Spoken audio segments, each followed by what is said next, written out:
lo que vamos a hacer es hablar sobre la revolución educativa boliviana. Nosotros ahí de entrada preferimos que no se llame reforma, porque lo que estamos haciendo es un trabajo de fondo, es un trabajo que incide de manera radical a las estructuras, no solamente del sistema educativo, sino también de todo lo que es la educación. Por eso es que nosotros hablamos de revolución educativa, no de reforma.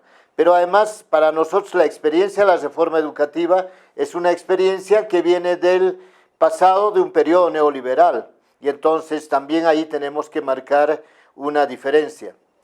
Y el temario que ustedes propusieron, pusieron como una pregunta, y nosotros preferimos afirmar ya. Lo que estamos haciendo es una revolución educativa, construyendo una alternativa a las reformas educativas neoliberales y también colonialistas. Y de esos temas vamos a conversar. Miren, acá, espero que vean bien, tenemos un esquema sobre, me imagino que todos nos preguntamos, ¿qué vamos a entender por mercantilización, por privatización? Y ahí es donde vamos a comenzar a girar en torno a lo que va a ser la exposición básicamente. ¿Qué creemos que estamos entendiendo por mercantilización, por privatización? Obviamente, fundamentalmente en el tema educativo. Y una primera aproximación de estos temas podría ser lo más sencillo, lo más próximo, que cuando hablamos de mercantilización, de privatización, es hablar que es un bien, por ejemplo, o un servicio que tiene precio, que se compra, que se vende, que tiene ganancia, pero además generalmente, y en este periodo neoliberal en varios lugares, se intenta que sea de propiedad de privados. Eso es básicamente, y uno tendría que pelear contra esa tendencia posiblemente. Es decir, que un bien como la educación, por ejemplo, no se convierta en una mercancía. Pero en nuestro juicio, esa apreciación, si bien es real, es todavía reducida. El hablar de mercantilización y privatización supone varios otros elementos más. Entonces, esos otros elementos son estos que podemos mirarlos acá. Yo quiero remarcar aquí a tres elementos centrales. Cuando uno habla, plantea, propone, trabaja en torno a la mercantilización y la privatización, en mi juicio, tiene por detrás una concepción política de, por ejemplo, de sociedad, por ejemplo, de Estado, por ejemplo, de economía. Y tiene una interpretación de la historia, pero además también del contexto. Ese es un elemento que le permite ubicarse. Entonces, no es una apreciación, digamos, funcional, operativa de cómo se maneja la educación, sino por detrás está la manera como concibe a la sociedad, cómo concibe a la educación, cómo concibe a la economía, cómo concibe el rol del Estado, etc. Es una serie de elementos que están por detrás de aquellos que sustentan la mercantilización, la privatización, o de aquellos que están también trabajando en contra de todo eso. Entonces, ahí hay necesidad de conversar por la parte necesariamente política.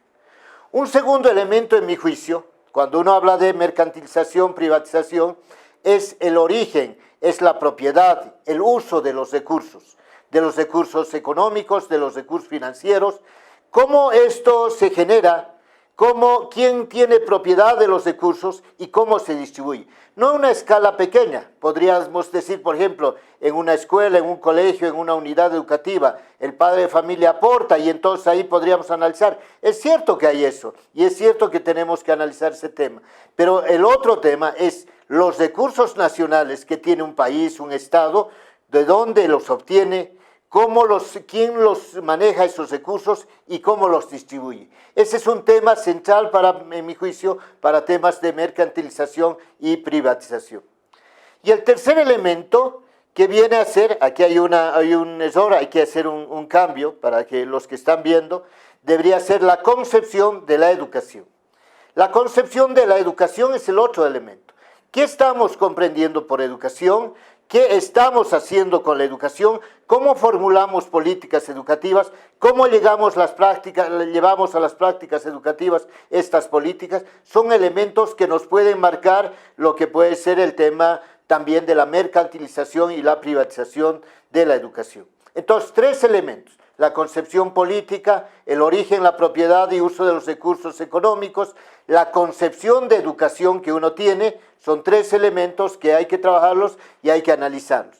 Y esos son los tres elementos que yo en esta conversación con ustedes voy a tratar de plantearlos.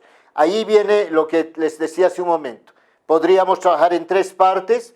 La primera parte es hacerles la explicación, hacer un intercambio de preguntas, de ideas, de comentarios, de sugerencias, de críticas inclusive, y después entrar a la segunda y después a la tercera parte. Entro a la primera parte, el de la concepción política. En este caso, nosotros creemos que debemos trabajar básicamente con tres elementos. En este esquema van a ver elementos que se recogen desde la educación popular, porque ahí también hay que posicionarse la manera como analizas. Uno puede analizar el tema de la privatización, de la mercantilización, de distintas percepciones, puede usar varias metodologías, pero en nuestro caso, por ejemplo, cuando trabajamos en el tema educativo, el asunto de lo que es el enfoque, las tendencias que claramente nos plantea la educación popular son temas muy importantes. Y en esto de la concepción política, al menos habría que hacer tres acciones. Uno, una lectura, y ahí hay que poner con nombre y apellido, una lectura crítica e indignada de la realidad. Esa es una cuestión, hay que leer qué pasa con la realidad y en función de eso uno se posiciona y puede estar a favor de un proceso de mercantilización, de privatización, o puede estar también a favor de luchas contra esos elementos.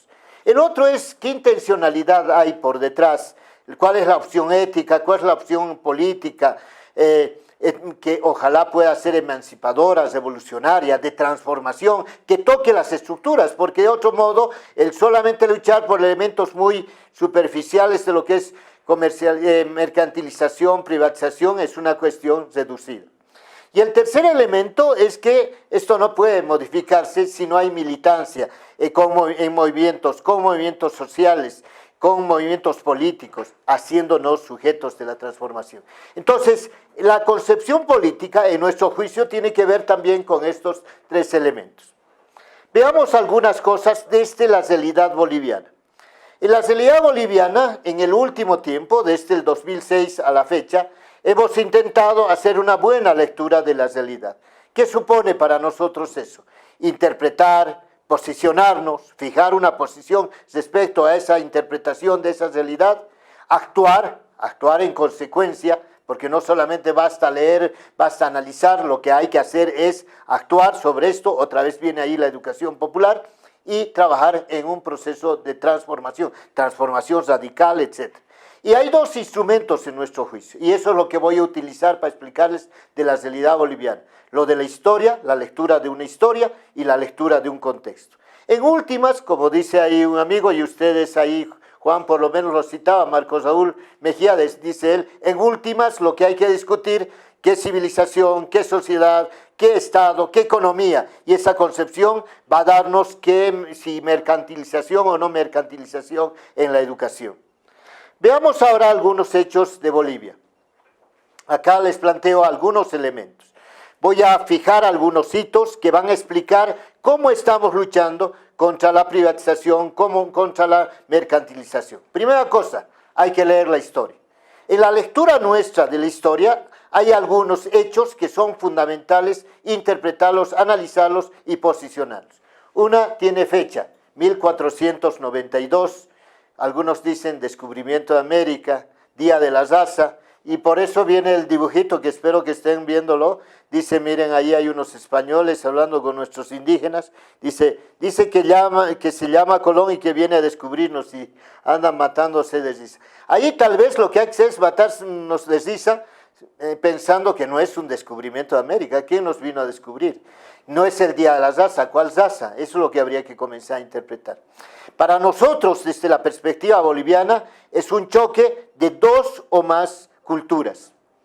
Había en la región, por ejemplo, en nuestra región, acá en nuestro continente, había civilizaciones establecidas que inclusive tenían formas de educación, y no es que vinieron unos europeos y que nos vinieron a enseñar y nos vinieron a desarrollar, sino que nosotros estábamos estableciendo un tipo de sociedad, un tipo de cultura, y ahí es donde se sobrepone. Entonces, en otras palabras, estamos hablando de una invasión, en otras palabras, de un colonialismo. Y eso es ese es un elemento que creemos que hay que trabajar y hay que revertir. Cuando uno se asienta en estos elementos, lo que hace es obviamente favorecer también tendencias de privatización, neoliberales, capitalistas, etc. Y en ese periodo nosotros recuperamos lo que es educación en y para la vida, que son temas fundamentales. Ahí una educación vinculada con la naturaleza, con la vida diaria, con la práctica, etc. Primer elemento de ruptura que hay que trabajar, y van a ver cómo después nosotros tocamos esos elementos. Segundo elemento, 1985, 6 de agosto. Ese día se recuerda, dizque, la independencia de Bolivia. Ese día se funda Bolivia, se funda la República de Bolivia. Yo quisiera que le presten mucha atención aquí a las imágenes que tengo. Por favor, si un poquito más me lo muestran. Miren, en este costado, acá lo estoy señalando, espero que lo puedan ver. Aquí hay dos imágenes que podemos ver con toda claridad qué es lo que supone esa ruptura con un periodo colonial, con un periodo capitalista, con un periodo imperialista. Fíjense en esta foto que está remarcada con 1825. Esta foto, para que ustedes conozcan, aquí hay una anécdota. Aquí el órgano legislativo tiene varias salas, la Cámara de Senadores, la Cámara de Diputados.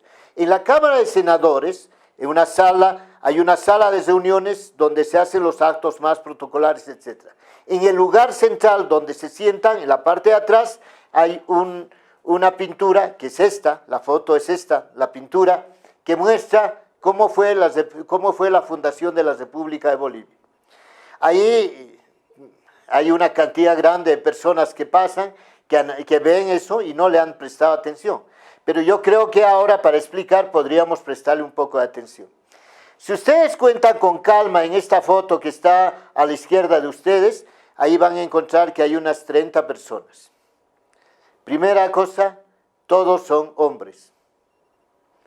Una primera constatación, la República de Bolivia se fundó solamente con la intervención de hombres. Si se fijan cómo visten,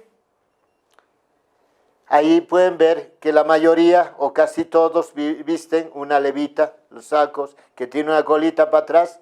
Todos ellos visten de esa manera. Otra constatación, no hay obreros, no hay indígenas. No, entonces ya podemos acumular esto. En la fundación de la República, ahí está el acto de la fundación de la República de Bolivia, no hay mujeres, no hay obreros, no hay indígenas, no hay campesinos. Pero sí hay una variante. Además, aquí hay, si ustedes le prestan mucha atención, yo lo voy a señalar, aquí hay un sacerdote, parece ser de la jerarquía eclesiástica. Y aquí hay otro, por acá está otro. Entonces, todos hombres, todos visten civil con levita, pero hay dos sacerdotes. Además, uno de ellos en lugar de la testera, el lugar de donde se dirigen. Esa es la mejor expresión de cómo se fundó Bolivia. Y eso habría que revertir en la pelea por la lucha contra la privatización, contra la mercantilización de la educación, de la sociedad, de la economía, de la política, etc. Porque todo eso abarca cuando uno comienza a trabajar. En otras palabras, en realidad la fundación de la República fue la fundación donde intervinieron ciertos doctorcitos, digo yo, ciertos curitas y ciertos europeos que se rebelaron contra sus compañeros, sus compatriotas españoles, porque no querían pagar más, por ejemplo, impuestos. Y no era que estaban muy preocupados por la llamada independencia de la República. Esta lectura que revierte lo que nos habían enseñado, cada uno de nosotros en Bolivia estudiamos 12, 14 años en la escuela primaria, en la escuela secundaria, y lo que nos enseñan que ese es un día sagrado de la fundación de la República, etc., en realidad lo que expresa es la expresión de una ruptura entre unos que detectaban un poder y otros que eran parte real de lo que es esa sociedad, ese país, ese Estado que en ese momento era vigente. Y ahí hay una afirmación que aquí en la parte de abajo la tienen. En realidad Bolivia fue fundada como república el 6 de agosto de 1825, pero fue fundado como un Estado sin naciones. Tenía la institucionalidad, pero no reconocía la existencia de aquellos que eran sujetos, parte de ciudadanos, parte de esa sociedad. Entonces, habían naciones que no tenían un Estado, naciones que no tenían una institucionalidad. Esa lectura, para luchar contra la mercantilización, la privatización, es un tema vital. Y ahí es donde nosotros nos tenemos que posicionar. Para seguir explicando, en este otro costado, en el costado derecho, pueden ver otra foto.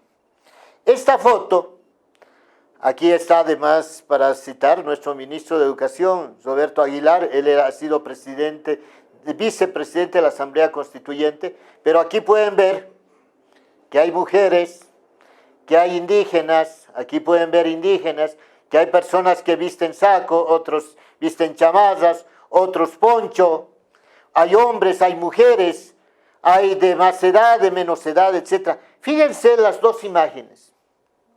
Esta es la Bolivia de 1825 y esta es la Bolivia del 2009. Aquí, este hecho del 2009 representa lo que es la aprobación de la Constitución Política del Estado, la que está en vigencia. A propósito, estamos hablando de esta Constitución Política del Estado, esta Constitución que se aprobó el 2009. En ese momento fundamos el Estado plurinacional. Esta lectura para nosotros es vital para lo que estamos haciendo en educación.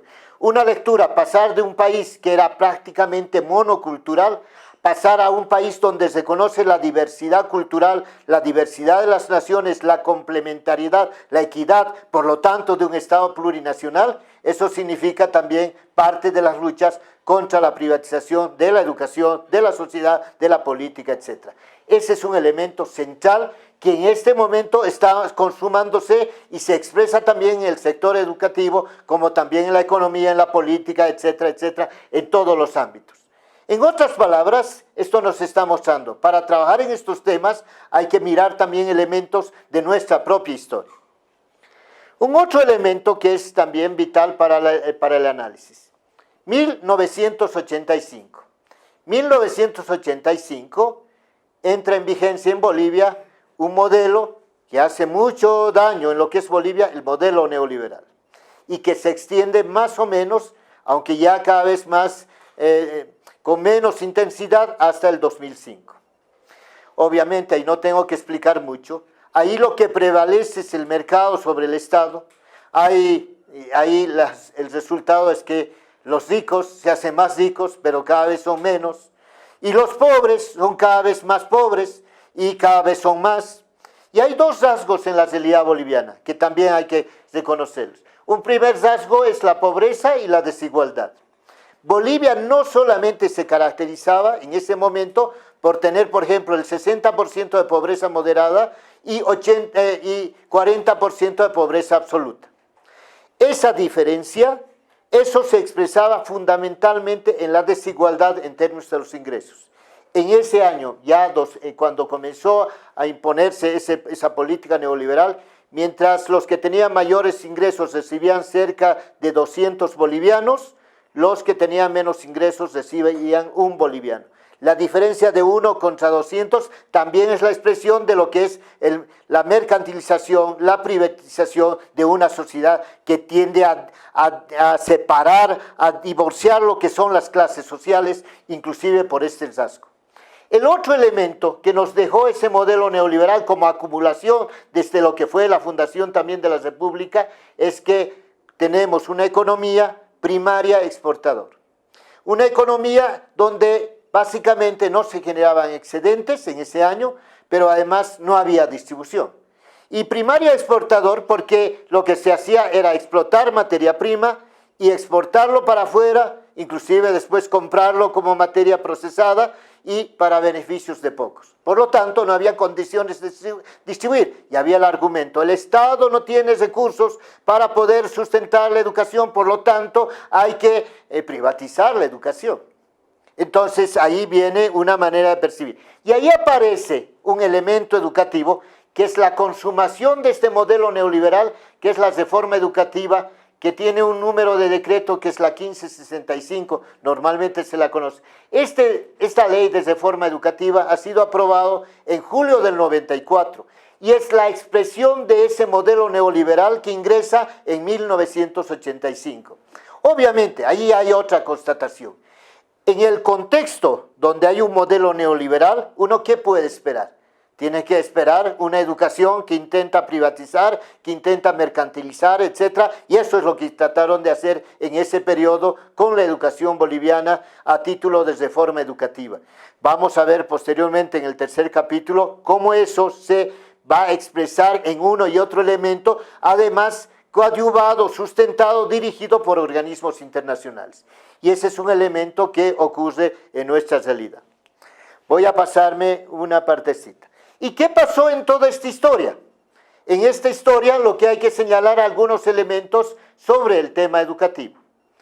Por ejemplo, la educación boliviana a lo largo de la historia ha sido de mala forma funcional a lo que es el contexto. Los modelos, las maneras como se ha trabajado en la sociedad han ido condicionados para que la educación se pueda convertir en una presa fácil de ese proceso. Por ejemplo, 1952, que tuvimos un periodo donde ahí el Estado benefactor fue el tema más importante y ahí se trabajó bastante con una mirada casi asistencial. El tema educativo entró con una idea de castellanizar, de hacer homogénea la educación. Y decían, en la medida que todos los bolivianos tengan mayor educación, pero hablen castellano, habremos hecho un cambio en la sociedad y el Estado-nación se habrá podido consolidar respecto a esto. Y entonces ahí tenemos también una percepción, aunque medio estatista, aunque de Estado benefactor, que de todas maneras al intentar homogeneizar también favorecía corrientes de privatización, de mercantilización por varios aspectos.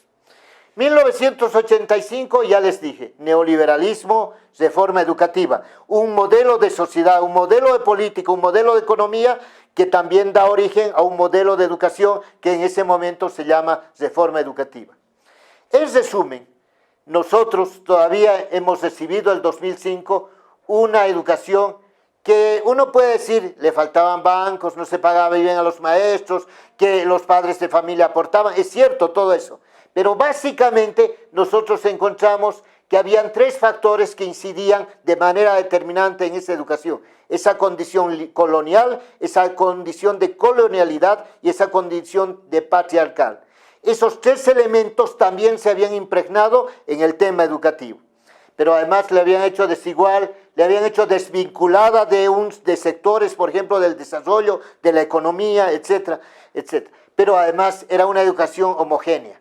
Aquí ya podemos observar otro elemento. Cuando se mercantiliza, privatiza, no es solamente que se pone recursos privados en la educación, sino la manera como se concibe la educación también tiende hacia esos elementos. Y hacerlo homogéneo, mantener Estado colonial, mantener lo patriarcal, es también parte de esa lucha contra la mercantilización y contra la privatización. ¿Cuál es la concepción en términos más pedagógicos? Una copia de unos viejos modelos industriales de finales del siglo XVIII, de principios del siglo XIX, donde se asumía que la verdad es única, el racionalismo es la única que puede expresar cómo se construyen saberes, conocimientos, las miradas eran únicas y entonces había una sola historia. Ahí nos enseñaron que el 6 de agosto de 1825 es el día de la independencia y el 12 de octubre es el día de la raza y todos nos creímos eso. Era eso lo que nos había dejado los periodos distintos de aplicación de reformas educativas. Esos son elementos que hay que lucharlos si uno lucha contra la privatización, contra la mercantilización. Pero no era solamente una cuestión, digamos, por el lado negativo, sino también hay una especie de rebelión en educación. En Bolivia hubieron momentos vitales, centrales, fundamentales, para poner ciertas otras medidas que en este momento inclusive se están recuperando. La primera es que los indígenas, prohibidos de tener que educarse, de leer, de escribir, estamos hablando, por ejemplo, del siglo pasado, del siglo XIX, los principios donde era prohibido que los indígenas puedan aprender a leer y escribir, ahí se sublevaron, se rebelaron y comenzaron a crear, por ejemplo, escuelas indigenales en sus propias comunidades. Y la mejor expresión de todo ese proceso es la Escuela Ayllu de Warisata de 1931. La Escuela Ayllu de Warisata, primero Ayllu, el nombre, es propio de la Aymara. Warisata es el lugar donde se realizó y básicamente se desarrolló con 4 elementos que ahora se están trabajando. El primero era una rebelión, era una propuesta educativa, pero que tenía fin político, liberarse frente a los que le estaban oprimiendo en ese momento. Segundo, era parte de la comunidad y había construido lo que es la Ulaca. Aquí pueden ver una figura, aquí hay varios indígenas y estos indígenas eran los que tomaban decisiones. No eran todos educadores, eran miembros de la comunidad, unas autoridades de la comunidad y otros nombrados por la comunidad. Pero además, donde imperaba, donde estaba presente la reciprocidad, la solidaridad y había un trabajo compartido. Vean ustedes, aquí hay una foto que espero que puedan verlo. Aquí esta es una foto de niños de la Escuela Ayllu de Warisata de Educación Inicial y están escogiendo aquí piedras para la construcción de la escuela.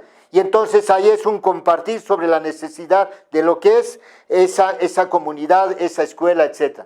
Pero además la otra, la identidad cultural, como aymaras, como indígenas, bien afirmados en lo que son, y ahí comenzar a trabajar, pero además vinculando la escuela con el taller, con el centro productivo, con la comunidad, etc. Varios elementos que nos han enseñado las otras ideas para lo que ahora va a ser la educación. Entonces también hubieron varios momentos de rebelión. Lo que también quiero mostrarles, porque hay algunos que dicen, bueno, pero esos son de indígenas, aquí en Bolivia inclusive nos han dicho eso, porque la ley, esta es la ley, voy a aprovechar para mostrarles, esta es la ley de la educación, y la ley de la educación se llama, tiene un nombre, tiene 2 nombres en realidad, Avelino Siñani y Lizardo Pérez, la que está vigente ahora. Nosotros retomamos la experiencia de la Escuela Ayllu y retomamos a aquellos que fueron los principales dirigentes para que sustentaron la Escuela Ayllu de Warisata. Esos 2 se llaman Avelino Siñani y Elizardo Pérez. Y aquí hay una foto de ambos. Acá en el costado izquierdo está Elizardo Pérez y en este otro lado está Avelino Siñani. En la propia vestimenta ustedes pueden entender quiénes son. Acá es un castellano hablante, una persona que vivía aquí en La Paz y que terminó yéndose a Warisata, que está en el altiplano paceño. Y aquí está Avelino Siñani, que es un indígena aymara, que era dirigente de su comunidad y que decidió implantar esa Escuela Ayllu de Warisata. Y los 2 se unieron, el castellano hablante y el aymara, el indígena aymara, para constituir lo que fue la Escuela Ayllu de Warisata. ¿Cuál es la mejor expresión de esto? No puede haber otra mejor expresión de interculturalidad en los hechos. Entonces, también las miradas diversas, la manera de cómo se confluyen otras experiencias y se arma una propuesta, ese es un tema vital para todo este tipo de asuntos. ¿Cuál es la opción política entonces frente a todo eso? Bolivia, y ahí tiene que ver cómo están haciéndole para luchar contra la privatización. Es que primero tomamos una opción ética política revolucionaria, lo que nosotros llamamos el inicio de una revolución cultural y democrática. Y esa revolución cultural democrática está marcada por ciertas líneas que son fundamentales. Por ejemplo, ahí está nuestro postulado, nuestro mandato, nuestro convencimiento que hay que construir una Bolivia digna, una Bolivia productiva, una Bolivia soberana, una Bolivia democrática, pero aquí hay un tema fundamental y una discusión respecto a todo lo que es el tema de desarrollo. ¿Para qué? Para una economía integral, para un desarrollo humano, para un desarrollo sostenible. ¿Para qué? Nosotros afirmamos para vivir bien. Ahí viene una opción también que uno toma. Si uno tomara y se alineara en las políticas de desarrollo comunes que no pertenecen a nuestra cultura, también está trabajando en nuestro juicio en favor de propuestas de privatización, de mercantilización. Pero cuando toma una opción de sociedad, de cultura, de civilización distinta, como en el caso nuestro que hemos tomado el vivir bien, ahí también marcamos lo que es nuestra diferencia con ese proceso. Pero además hay otros elementos, Estado plurinacional, economía plural, socialismo comunitario, democracia participativa, que obviamente han dado lugar a otro elemento. La revolución cultural y democrática ha generado lo que es la revolución educativa en la que estamos desde el 2006 y más concretamente desde 2010 cuando se aprueba la ley Avelino Siñán y Lizardo Pérez. Aquí yo quiero explicarles algunos elementos sustantivos sobre esto que acabo de explicarles, acabo de decirles. Voy a saltar este esquema para ganar un poquito de tiempo y voy a explicarles algunos otros elementos. Nosotros hablamos mucho desde el 2006 en lo que son las Bolivias desde una perspectiva de desarrollo. Esa terminología es nada más por una cuestión de entendernos, porque para nosotros la idea de desarrollo también es un tema que hay que discutir, pero bueno, tomemos así. En nuestra perspectiva desde el 2006 es construir una Bolivia que tiene 4 características: soberana, democrática, productiva y digna. La primera es que podamos vincular la Bolivia productiva con la Bolivia digna, que las podamos unir, relacionar, juntar. La Bolivia productiva tiene que ver con todas las políticas económicas, de desarrollo, de crecimiento económico, etc. Y la Bolivia digna tiene que ver con las políticas sociales, con las políticas que tienen que ver con el conjunto de la población. ¿Qué es lo que vimos en los modelos neoliberales? Que por un lado nos decían, bajo la teoría, por ejemplo, del goteo, que lo que había que hacer es crecer, crecer como país, y habrá haber algún momento donde tengamos tal cantidad de recursos y goteará algo y eso irá en beneficio de políticas sociales.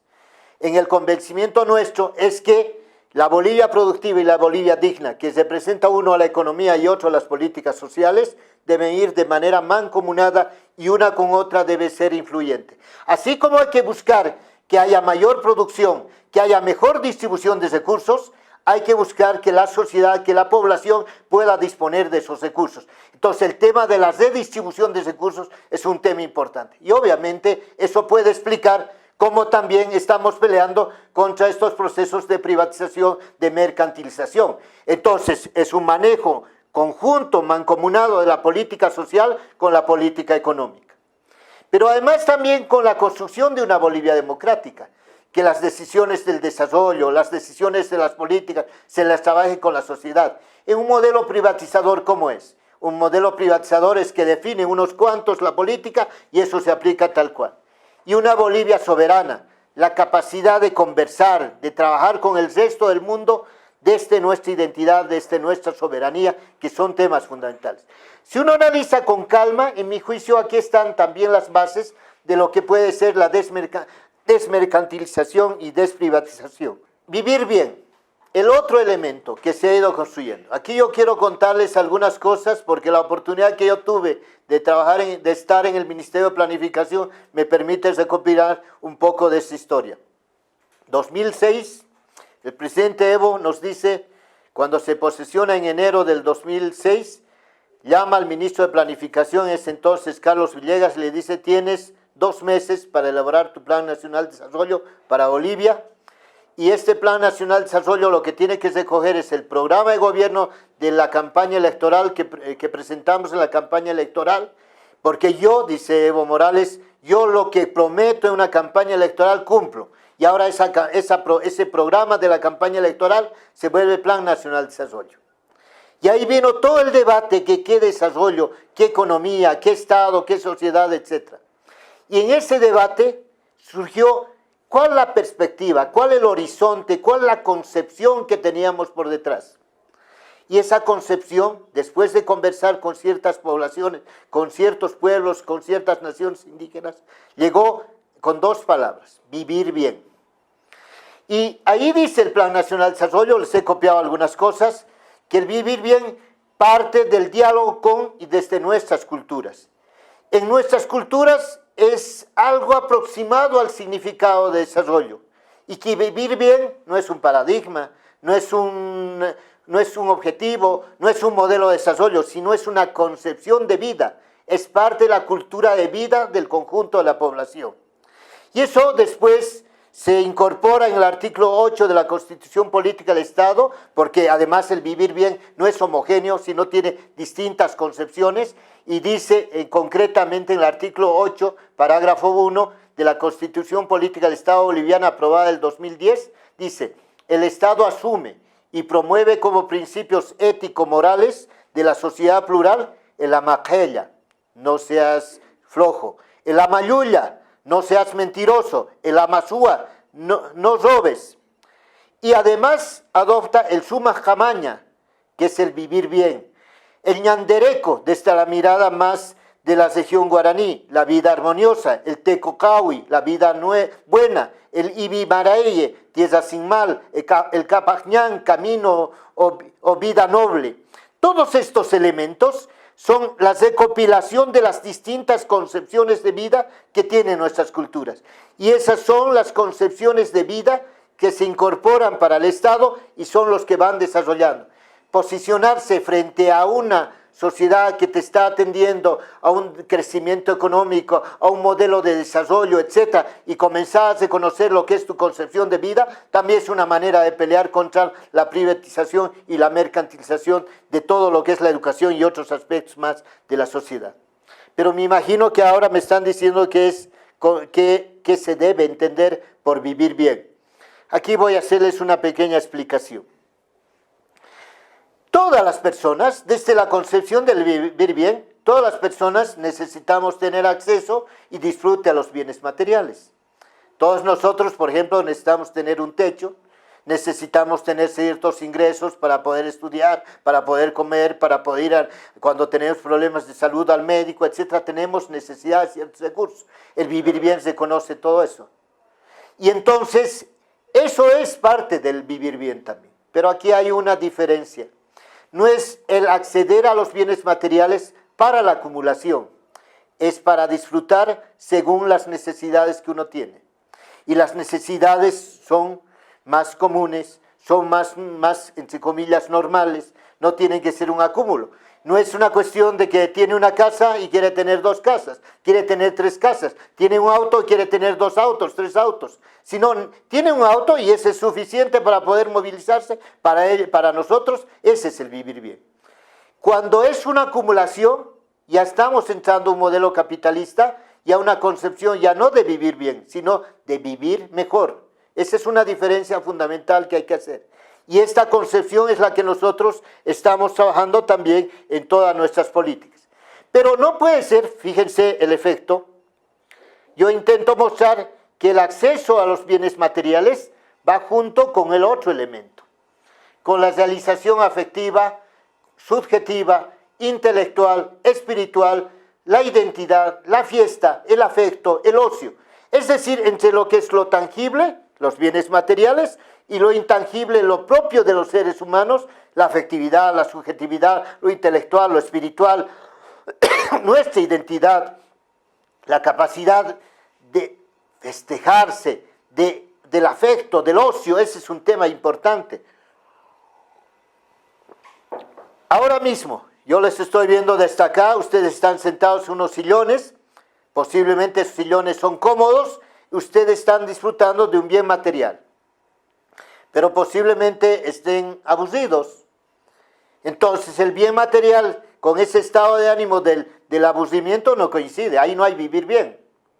Si están bien sentados, cómodos, etc., pero además están entusiasmados y están comenzando a ver otras alternativas y en lo subjetivo estamos ingresando, estamos hablando del vivir bien.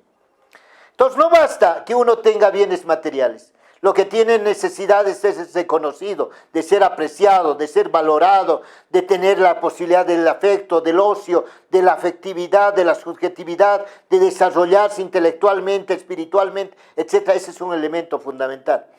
Cuando yo explico este tema, siempre utilizo un ejemplo que a mí me parece muy real y que es doloroso, pero es tan real. En los últimos tiempos, me imagino que lo conocen a Michael Jackson, ¿no? Y Michael Jackson, ¿qué pasaba en las últimas imágenes? Yo lo veía, una persona que le llevaba en una silla de ruedas, con un paraguas, alguien que le sostenía. Seguramente que tenía millones de dólares esa persona, Michael Jackson. Pero no se notaba alegría en el rostro. Entonces, no había complementariedad entre lo tangible y lo intangible. No había complementariedad entre su disposición de bienes materiales con su estado de ánimo, con su subjetividad, con su afectividad, etc. No había vivir bien. Entonces, para nosotros hay que trabajar en los dos elementos. Ese es el vivir en una primera instancia. Es el acceso y disfrute de los bienes materiales, pero a la vez es la realización afectiva, subjetiva, intelectual y espiritual, además de la identidad, la fiesta, el afecto, el ocio de las personas. Pero esa es la primera parte. La segunda parte es esta, la que tienen ustedes, que ahora sale. El vivir bien supone armonía con la madre tierra. Vivir en equilibrio con lo que nos rodea. Es una visión cosmocéntrica, es una visión biocéntrica. Pero aquí no hay que engañarse. No es una visión pura y llana ecologista nada más. No es una manera de ver cómo es nuestra relación yo individuo con mi comunidad y yo individuo con la madre tierra, con la naturaleza y nosotros como madre tierra, como naturaleza, individuo y comunidad con el cosmos, con el conjunto del cosmos. ¿Cuál es nuestra relación? La Iglesia Católica nos dice, tú vivirás con el sudor de tu frente y aprovecharás todo esto, etc. Y ahí aparece una especie de dominio. Yo, ser humano, tengo que aprovechar la naturaleza, consumir eso y ahí extermino la naturaleza. Eso es una mirada. Desde la visión del vivir bien es que el individuo, la comunidad, la naturaleza, la madre tierra, el cosmos, somos parte de un mismo sistema, de una visión más holocéntrica. Somos parte de un todo. Y ese todo interactúa y se influye uno con otro. Por eso dicen algunos, cuando nosotros nos cortamos varios árboles, estamos como cortándonos parte de nuestros dedos. Estamos incidiendo en nosotros mismos. Eso es lo que dice el vivir bien. Somos parte de una mirada biocéntrica. El centro no es el ser humano, por eso no es desarrollo humano. El centro no es el futuro de las poblaciones, es de ahora. Por eso es una visión biocéntrica. El centro es la vida. Ese es el elemento. ¿Y quiénes tienen vida? Aquí hay que comenzar a discutir los seres humanos, los animales, las plantas, etc. Y algunos, los cerros, las montañas, etc. Todo eso es parte de un mismo equilibrio, de una armonía en términos de todo lo que es una visión biocéntrica. Y lo último, lo de comunidad, lo de convivencia con los seres humanos. Aquí hay una frase que recopilamos tal cual de nuestras culturas. Dicen en nuestras culturas, no puedo vivir bien si los demás viven mal. Yo creo que esta es la mejor aproximación, por ejemplo, a una concepción más socialista. Entonces, aquí es mi capacidad de compartir, de ser complementario, de vivir en reciprocidad con el conjunto de la población. Todo eso es el vivir bien. Y detrás de esto está la concepción del reconocimiento de nuestras culturas, de nuestras naciones, por eso Estado plurinacional. Está la comunión de una mirada socialista que distribuye las cosas, de que hace una sociedad más equitativa, más justa, pero desde nuestros valores, nuestros principios. Ahí está la sociedad, el socialismo comunitario. Y está una sociedad donde se toma decisiones a partir del conjunto de la población y ahí está la democracia participativa. Esos son elementos que configuran todo lo que es esta concepción. Ahí quiero cerrar la primera parte. Entonces, cuando uno va a luchar, va a pelear contra la mercantilización, contra lo que es una mirada de la privatización, de manera general, tiene que posicionarse frente a la realidad y tiene que luchar por una otra sociedad, por una otra cultura, por una otra civilización, por un otro modelo de Estado, por un otro modelo de economía, y esa transformación es la que va a incidir de veras a lo que es la privatización, la mercantilización. Lo otro es solamente tocar un elemento puntual de una mirada, de una complejidad de elementos, y eso es lo que nos está pasando a Bolivia. Podemos decir, luchamos contra la mercantilización, contra la privatización, porque en Bolivia se está produciendo un proceso de cambio que intenta tocar todas las estructuras desde la concepción de civilización, desde nuestra concepción de vida hacia todos los elementos. Esa es la primera parte que quería comentarles.